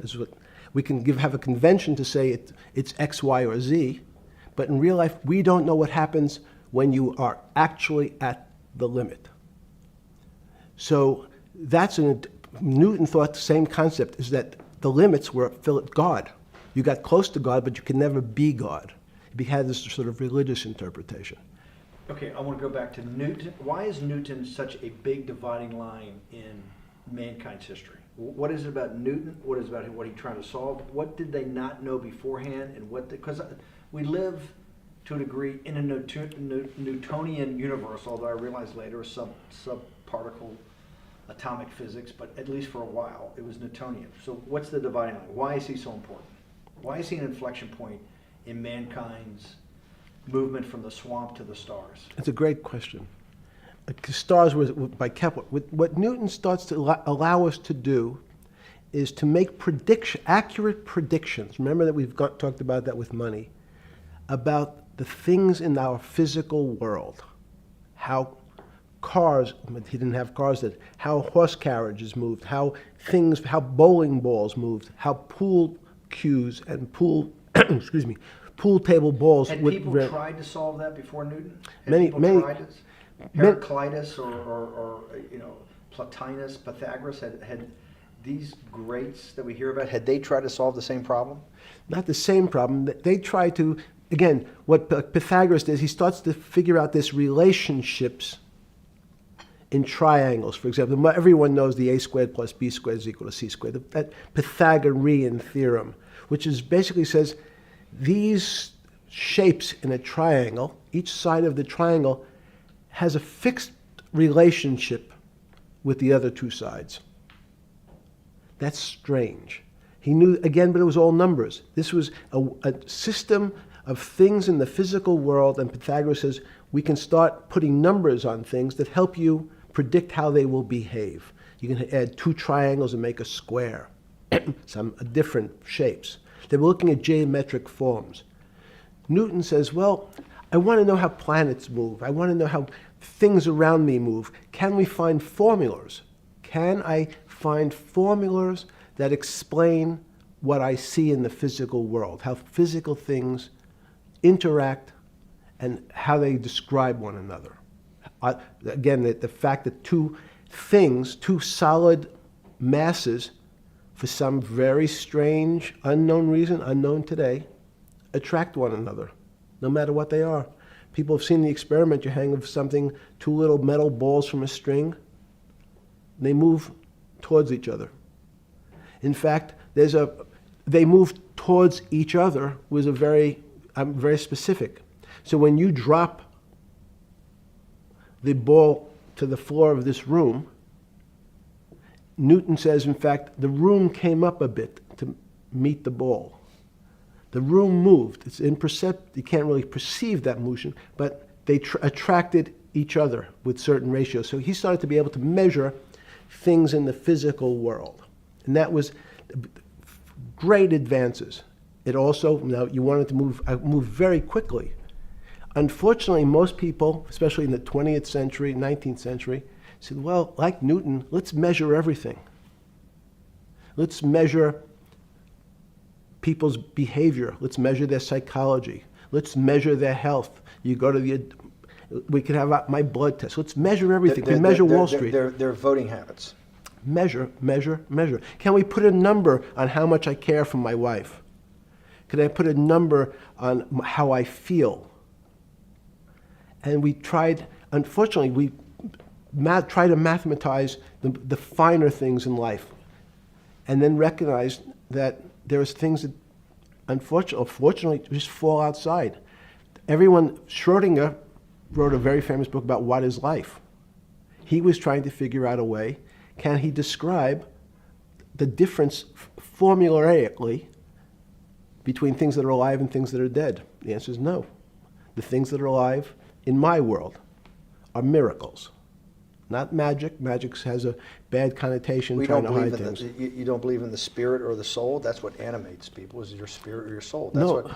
Have you ever seen someone die? When they die, their spirit leaves. Their soul leaves, no question. So in There's fact, no question to you about no that. question. There's no question to you that there is some animating life force within us that leaves when you're dead.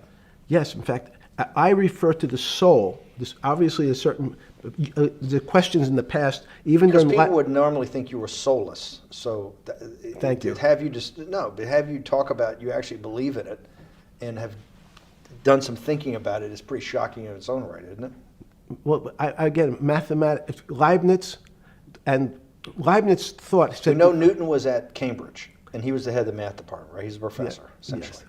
But Leibniz, was Leibniz a German professor? Yes, but what Leibniz said is the soul is so strange because God took chemicals, which is simply the material, like tables, and he somehow made this material able to have a thought. How strange is that? Not only does it have a soul, but some way it was put together that this material substance is able to think. So when you say to me, it's obvious to everyone that there's such a thing as a soul. Now, if you're part of the Charlatanville, you'll try to explain it to people. The soul I describe as the dark matter of the brain. Why is it dark matter? Because in high energy physics nowadays, you hear terms of dark matter, dark energy. Again, terminology. It's a complicated term. Why is it dark matter? Because we can't see it. That's all. What do you mean you can't see it? Well, somehow we see something moving towards this area of darkness. Something, I can see this thing. This appears to me to be empty. It's just black. But I see it being drawn this way. So I say, well, I know if this were matter, that would follow that equation. If this was solid, it would explain the way this particle moves. But I can't see anything here. So I'll just call it dark matter. And I'll say, I don't know what it is, but it behaves as if there was something there. The soul is obvious to everyone that there's something different between things that are alive and things that are not alive. But we have no idea what it is. It's currently unexplainable. I believe we need an entirely different system of analysis to try to figure out. But Sorry. No, with Newton, with all his alchemical studies and things he worked on the spiritual side, Leibniz that just talked about the soul, Schroeder talked about what is life. If a modern scientist or someone that you funded at MIT or at Harvard or one of these things talked in those types of terms, they would be considered to be a wingnut today, wouldn't they? They would not be. They would not be on the path for tenure, right? Unless they were in the philosophy department. This is exactly my point. We're talking about three of the greatest mathematicians in mankind's history that have really changed mankind. Talking like this, what happened? How do we get to a situation where they could not be in the high physics? They could not be in the mathematics department or working in high energy physics. Good. It's an easy answer. Newton was a combination of mathematician or geometer then and philosopher, and as time went on, those disciplines seemed to move apart. We had philosophy. Some of the philosophers can't do math, and some of the mathematicians. And again, mathematicians often break into two categories: people that solve problems. Those are more like geometers in the old days, just problem solvers. And then there's thinkers, theoreticians. They're more like the old movement towards philosophy. But neither one of those two groups have been able to figure out why something is alive as opposed to something that's not alive. No one's been able to describe what the soul is, but we all know it exists.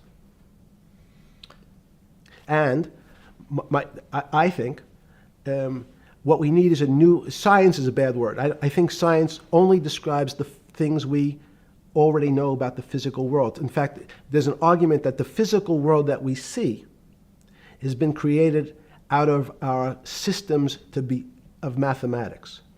Mathematics, everyone knows mathematics describes the physical world much greater than it should, unless my view, the physical world really comes out of conscious beings that have mathematics. So they create it.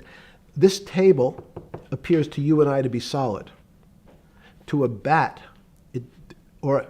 because we have light that's bouncing off the table into our eyes, it appears solid. If instead of eyes that responded to wavelengths of visual light, our eyes responded to radio waves, the radio frequencies, it's not different, it's the same type of frequency as light, but different speeds, the table's invisible. We know that our phone works in this room. So the waves are coming through the windows, the waves are coming through the walls. So the walls are invisible to that type of radiation, that type of energy. The walls I can see them because my eyes, a physical system determines that the walls are there. You, with Murray Geldman, you founded, or with the original donor, and had the idea of Santa Fe Institute. In 10 or 15 years later, that effort to study the complexity of systems mathematically. Yes. Was it's a essentially total failure. Yes. A total failure. Total failure. Why is that? It's the failure of science because, in fact, if to some extent science doesn't describe romance, I don't know why I'm attracted to somebody. I don't know.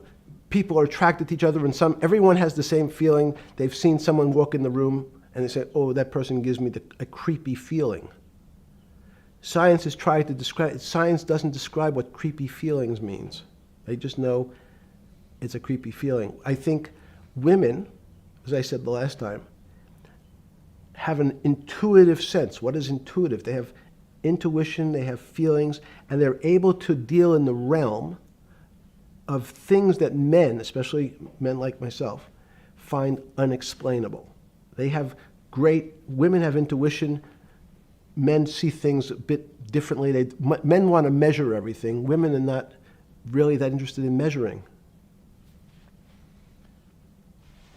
In what you're saying in macro terms, you actually think science, mathematics, maybe ultimately technology is moving to that more intuitive. I think science and math are old-fashioned. And unfortunately, people are still taught that they have to learn algebra in school and certain things in school, as opposed to learning to have an emotional. Is this what Larry Summers was trying to get at? Maybe didn't say it perfectly enough, but what he was trying to get to in that system, the systems we study today, the way mathematics is either taught or understood, that women just haven't gotten up to the highest realms of engineering or physics or mathematics because of that. And you're actually implying that there's a either new branch of science, or we've hit an inflection point like in Newton that's going to go in a Newton took mankind in a different direction because he was able to measure. Then you had subatomic, non-Newtonian physics later. Are you saying that you think there's another developing field that's coming up that may take us, I don't know how many decades to get our hands around, but that's what's evolving out of this? Yes. Yeah. In fact, I think that mathematics, it's not the end of science. Every year someone says it's the end of, we can't discover everything. There's lots to discover with relationship to the physical world, but we know a lot already. In respect to the unexplainable world, we almost know nothing. Women, again, sense it. And instead of Larry Summers, I won't digress too much, but Howard Gardner early on said, there's not one form of intelligence. It's not mathematical intelligence. There's emotional intelligence. There's kinesthetic intelligence. There's this argument that I reject that black people are less intelligent than white people. It's not true. We know, for example, that if I was in the forest and I had to run from the lion or figure out a way not to be eaten, and my competition is a local African, I'm the one who's getting eaten because they have the intelligence to deal with their local environment. So it's just different. It's not better, it's not worse, but there's many differences amongst different types of people. And so people have different intelligences, and they excel in some intelligences usually, and less so in others. When did it come to, because the world of high finance is a world of pure reason, or is it a lot of emotion and gut checks and on trading desk and central banks when these decisions get made? Is it that high church, like the high church of science of high energy physics, or is it as much emotion that comes in as much as the mathematics and the reason? It's a great question. I think if you talk to really experienced and successful traders, and you ask them how they know what's going on, they can't give you an answer. They don't know. They feel it. They can feel the way the market's moving. They can feel the way the stock's moving. And that these are not very well-defined terms. It's difficult to put in mathematics terms, how did I feel it? You could look back and make guesses what I was seeing. But great traders feel it and then act on their feelings. That's the difference. Many people feel it but are afraid because they want a mathematical justification before they take that next step. When you first got on the trading desk at Bear Stearns in the late 70s or mid 70s, were you shocked by how little actual understanding of mathematics that the traders comprehended? Yeah, well, again, we had a Texas Instrument calculator. Most stockbrokers, especially before 1975, if they were good stockbrokers, could add. That's about it. They could multiply. If you could multiply, you were already in the top 15% of stockbrokers. Stockbrokers simply meant there's a story. When I went to the first person, I had no money. And I said, how much money do you make a year? And he said, $400,000. I said, impossible.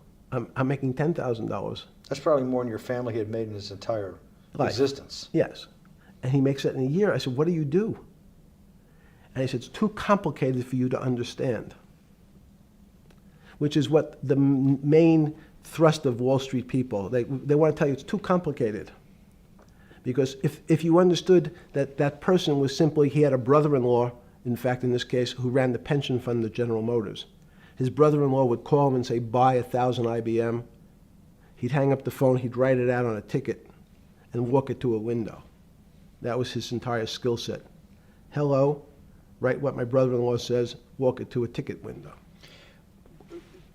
Give me an example when you were on the trading desk in the early days of Bear Stearns of a time that you felt either complete uncertainty or you saw total panic, where something was happening that people couldn't foretell and that they were like in an airplane cockpit where it's going wrong. Walk us through that. In 1978, I think it was, across the news wires, there had been a collapse of the currency in Thailand. On the other side of the world, had no relationship to me. I wasn't sure where Thailand was. But the fact that a currency, a country's money, had all of a sudden dropped tremendously in value, affected the rest of the world's markets. And people panicked because they'd never seen that before. A very small part of a very complex system had a shock throughout the whole system. So prices on Park Avenue apartments, the bond markets, the stock markets, every started to gyrate. You know, there's an old mathematics expression that if a butterfly wings in Mexico make the wrong turn, it spins out, and eventually, by the time it gets to Canada, it turns into a tornado. So these are part of complex systems. So yeah, Wall Street in certain parts. Santa Fe Institute was supposed to actually come up with a formula for that, for the butterfly wings. Why in 15 years did you reach the end of at least that experiment? Every attempt to, that's why it's so exciting now, because I think certain people are starting to realize that there's so many things that are unexplainable that we have to think about them differently. Music is a great example. It's a common man's example. You know, when you hear a certain song, it makes you feel a certain way. How does it do that? We don't know. We can't mathematize it. And even that music, Steve, nowadays we compress music. When you have a violin, it's compressed onto your iPhone. So what does compression mean? I'm taking lots of information and I'm cutting it into lots of pieces and squishing it together. And when I squish it or compress it, I have to take out lots of pieces, but I say that they're not very important pieces. It's those pieces that we take out when we compress data, to me, are the most interesting parts of life. You just said a while ago, part of this new search for science may go back to when people were actually talking about a soul, and you said there's no doubt in your mind that there is a soul. Describe for me what you mean by that. What do you mean by soul? What do you mean soul different than the physical analog body that we're seeing on film right now? It's difficult to describe in words. I mean, I'm not a poet. Poems get a little closer to what that really means.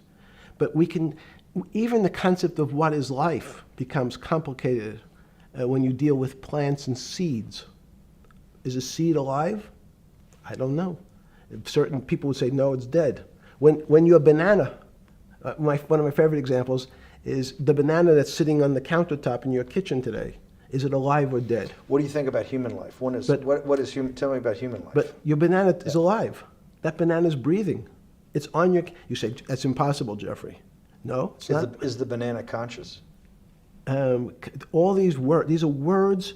So everyone's trying to fit a very complicated concepts into a very small box called conscious or alive. These don't fit in that way. So if you put your banana in a bag and put another fruit in with it, the fruit ripens faster because the banana breathes with it. We don't understand most of those things. So you asked the big question. Sorry. You talk about the life. What about human life? What about it? Tell me what do you think? What do you think human life is? It's a miracle. It's a miracle. And when I say miracle, I can't explain it, and I make no attempt to explain it at the moment. We don't know how to think about it. And anyone, and again, another one of the Feynman quotes when he was talking about quantum physics. He said, anyone, Jeffrey, who says they understand quantum physics and quantum mechanics and quantum behavior, you know they're lying. Let's talk about it. That's post-Newtonian. Talk about what's the difference, who founded quantum mechanics, why is quantum mechanics taking Newtonian physics and taking it to the next level? It forms a much broader category. Let's go back to this desk. You use the thing of Newton using this desk. Why can't Newton's theory explain everything? Why did subatomic quantum mechanics or quantum physics have to come in to explain this? Well, so let's go right back to square one. Why is it called quantum physics? So quanta is a word that simply means packet, small amount. So it's quantized. So we recognized, when we recognized that this table appears, another very complicated word, solid to us, it's really made up of molecules or atoms. And atoms, we've given lots of names to what some of the behaviors. If you were in school, when you and I were in school in the 50s, the model was a little center thing in the middle, and an electron went around and around it. It was seen as a ball that went around and around it. And as we started to look at, say, well, let's see what this ball looks like. I want to be able to examine that little thing called an electron. We found that there was nothing there. There wasn't the thing. It was simply a cloud of energy that we can call an electron.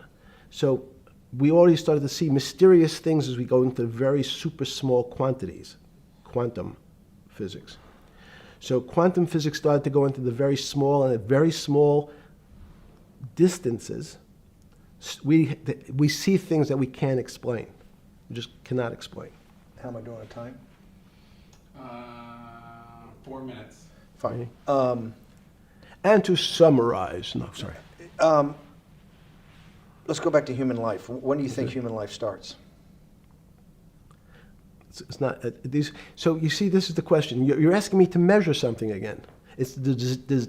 It can't be measured. You just hate making commitments. That's why I'm not married. I'm peeling this onion back a layer at a time. All your bullshit and happy target can't be measured like that. Is that to say measure it's a commitment. You don't even like a commitment when you answer a question. I don't As know. they say in golf, commit to the shot. I don't know what it means to be measured. You do know what it means to be measured. You're one of the leading currency traders, hedge fund guys, or stock market financial wizards. You're in the high priesthood of high finance. You certainly know how to measure. That's why you're a billionaire. Any other answer besides that is total and complete bullshit, and you know it. I know very few things. You know things can be measured. You measure every day. You weigh and measure every day. You weigh and measure people. You weigh and measure leaders. You weigh and measure economies. You weigh and measure politics. It's a very good. You weigh and measure. You weigh. Hang on. Your whole life, in fact, is measuring. So what you've now done is a great thing, is you've used the word measure, a mathematic term, in the common vernacular and abused it.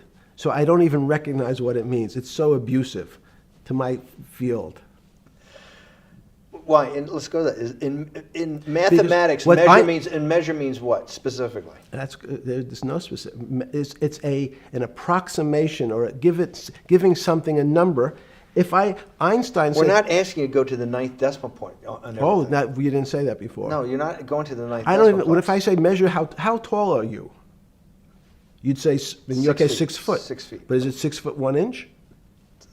Give or take, between 5'11" and 6 feet. But what's that? But I want. So the question is, I want an accurate.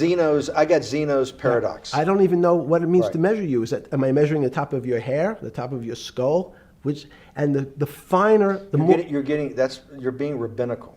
This is like. I shaved my beard off. I used to be rabbinical. No, my point is, isn't that going through the Torah where you're parsing every definition? No, so, however we broadly define measure, your life literally is about measurement, is it not? It's about putting numbers on things so that I can try my best. That you can call it whatever you like. If Well, that what do makes you feel what- better. What do you know? No, Because I I'm wanna trying make to you relate it happy. back to your scientific inquiry. No, even a number. People don't. A number is a complicated When did thing. you come? When did you come to this When did you come to this aha moment? Was it when it was in your solitary confinement, when the biggest financial crisis in world history was going on, in your 7x9 jail cell with your metal bed and your two brushes because you were a trustee with the brown uniform on, trustee spelled wrong? Is that the moment of clarity that you had about science and Newtonian physics and everything that we can measure is really not going to be the way we go forward? It's going to be much more esoteric, emotional intelligence thing. Was that your moment of clarity? I wish it was, because it would make such a great story for this interview, but it's not. It's the fact that I lead such a privileged life to come across. But when did you? If it didn't happen then, when did it? Or did it happen before? I was then? going to hopefully Okay. get to the. Okay. I'm in a privileged position to have some of the world's smartest people come to my house and tell me what they think about different subjects, and I finally realized that the thing that they had most in common was there was this area, no matter how smart they were, that when I asked them the questions, they said they'd have to resort to a 500 or 1,000-year-old response to that question, which was, I don't know. You know who else found that out? Socrates. That's what Socrates kept doing, right? Socrates kept asking all the experts. He would go through, question after question after question, and realize at the end they didn't really know. They really didn't basically understand what they were talking about. And one of the things that people won't enjoy, it turns out that potentially one of the bad things to teach children is how to write. Writing, reading, and arithmetic was supposed to be, everyone's supposed to be taught. But writing forces you into a very narrow channel of thinking. You have to write in a certain form, in a certain way, in a certain linear pattern. So your thinking becomes somewhat narrow. The reason I brought up writing is one of the recent discoveries of mine with respect to Socrates, Plato, and Aristotle is they never wrote anything. They spoke, and people around who could write wrote. Socrates could think. So that was. Jesus of Nazareth was the same way, right? Never wrote anything. I thought he was a carpenter. He was a carpenter. Didn't he need like a little carpenter's tool? I don't want to get that. But at least his written record. Right. One last thing. Sure. Thank you for having me to your house.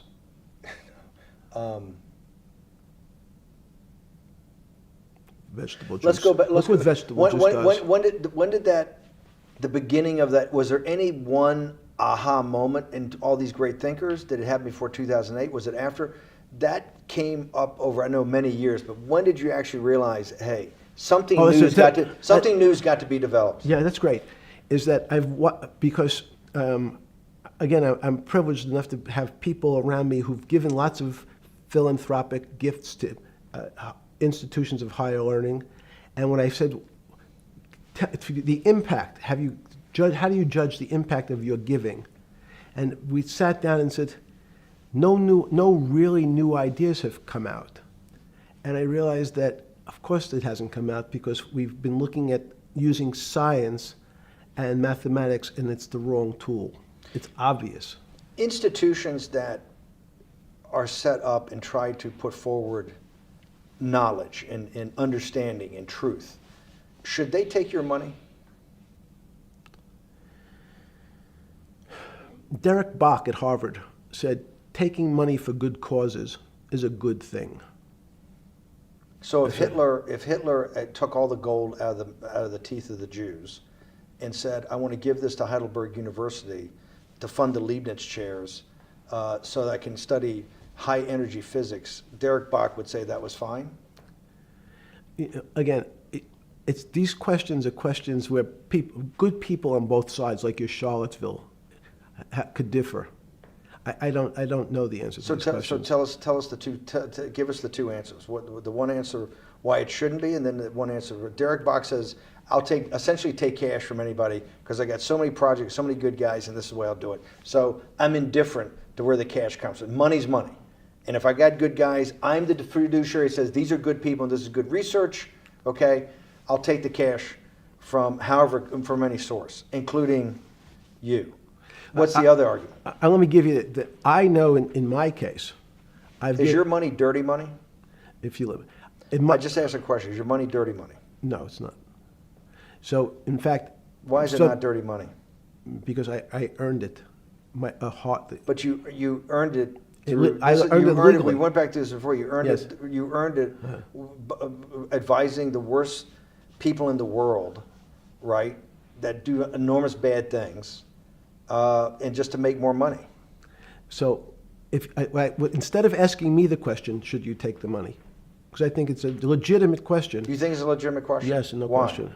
Because I think about, ethics is always a complicated subject, but I can tell you that with the money I gave to help try to eradicate polio in Pakistan and India, instead of asking me whether that money should be given to these children for vaccines, I think you might want to ask their mothers who received the vaccine, who know their child now won't get polio, and ask them if Epstein should have helped these people with their money. If we walked in, you're is a that a fair mathematician. question? You're a mathematician. If we walked into that clinic where they're giving that money out to these people that are in the most dire straits of poverty and sickness, and told them that the money was coming from class 3 sexual predator?